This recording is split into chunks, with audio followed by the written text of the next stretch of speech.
Hemos tenido acceso a un descubrimiento excepcional. Una tumba con un guerrero ataviado al modo griego.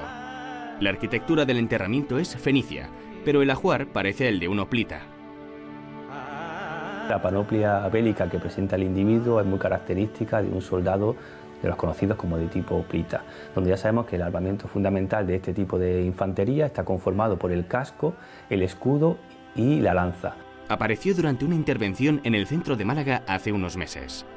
Junto al túmulo este que os decía que apareció al principio, que era una especie de cubierta hecha con mampostería de muy mal trabajada, lo que aparece por debajo es una estructura de sillares perfectamente escuadrados con un grado de detalle muy hecho que ya nos descuadra completamente con lo que serían las construcciones musulmanas que estábamos viendo, y ya te digo, sobre todo la grandiosidad de la construcción, que estaba perfectamente realizada. Tras las primeras valoraciones, se impuso una excavación de urgencia. Había que proteger el hallazgo por encima de todo.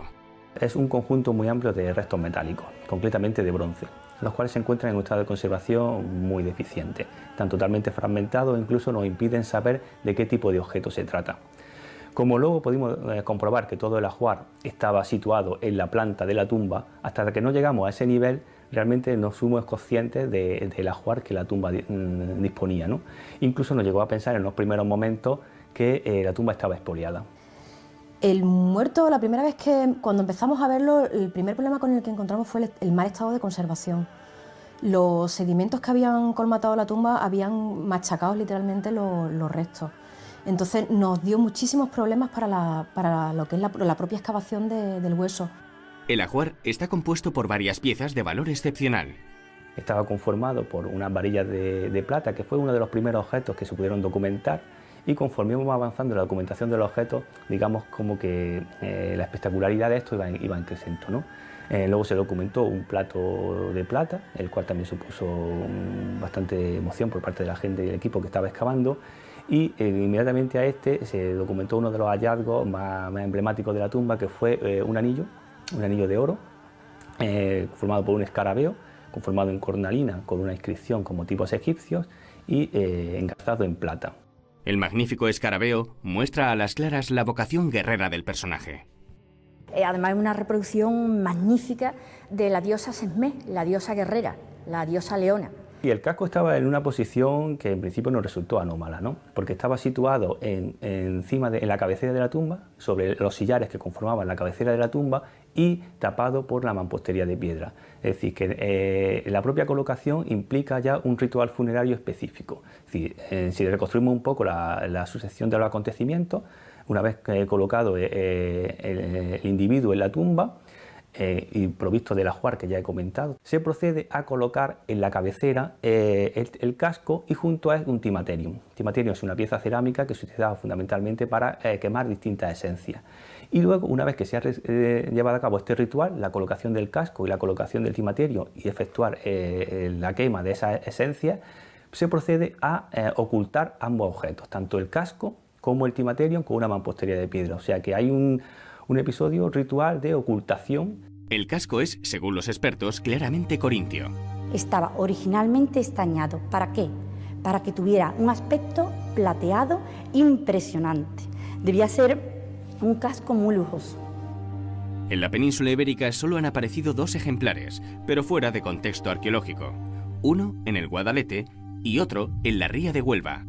Para encontrar algo parecido hay que visitar Olimpia.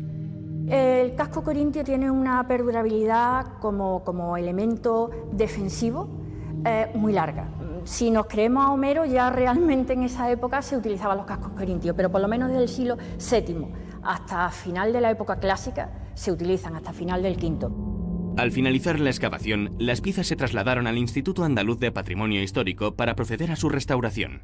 Una vez que habíamos vaciado el casco, que ya ahí en el interior de la tierra, aparte de muchas piedras que habían caído, fuimos en los distintos niveles recuperando fragmentos de cierta entidad. De hecho, hay algunos bastante grandes, lo que ya daba idea de que no solamente la pieza iba a ser lo que se veía en el propio engasado, sino que se iba a poder recuperar mucho más casco de lo que se había pensado en principio. En total había más de 103 fragmentos.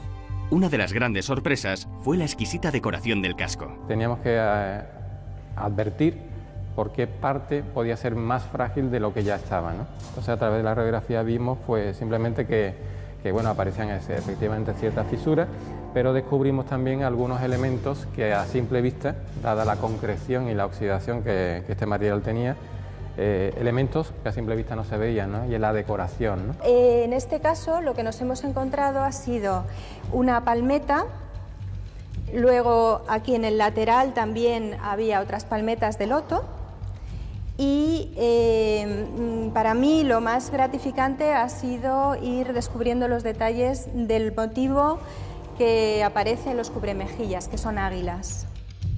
Dentro del casco había materia orgánica. Y a lo largo de este proceso, al levantar una piedra, pues detectamos que había una materia de una naturaleza muy diferente a la de la tierra circundante. Sí que se llegó a la conclusión de que podían ser restos de cuero. Porque todos estos cascos en esta época llevaban un forro. Son muy calurosos, si le dan un golpe eso reverbera como una campana en la cabeza y entonces se forraba con cuero, con lino, con fieltro y se cosía el casco. Las dos varillas han presentado restos de pergamino o papel. Es probable que sirvieran en su día para enrollar un documento. Los arqueólogos creen que la tumba también pudo albergar un escudo. El tema del escudo aún no lo podemos precisar porque parece encontrarse en un estado de fragmentación muy grande.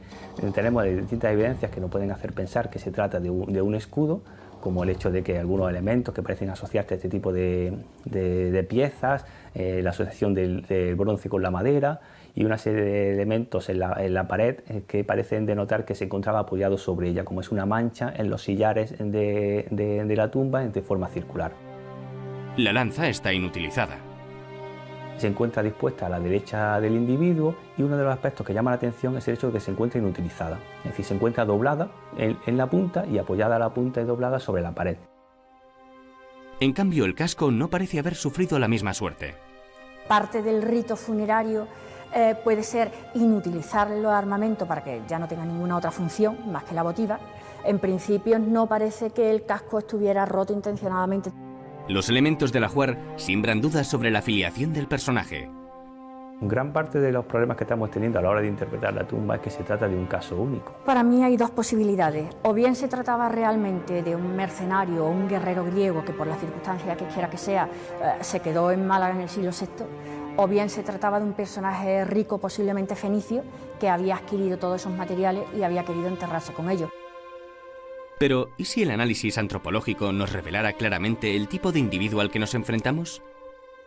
Se trataría de un hombre, un adulto, una edad que puede oscilar en torno a los 40 años, bastante fuerte, bastante alto y en torno al 1,80 y curiosamente unas inserciones musculares bastante notables, tanto en las piernas como en la zona posterior, en la zona de la nuca.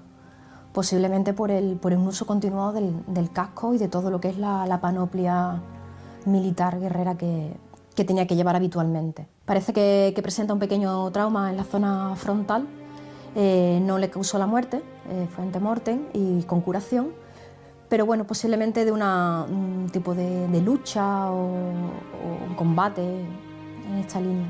Es que la cabeza del húmero en el hombro ciertamente mantienen unas marcas que posiblemente de utilizar la lanza plita, posiblemente sí que procedan de eso y sería diestro en este caso.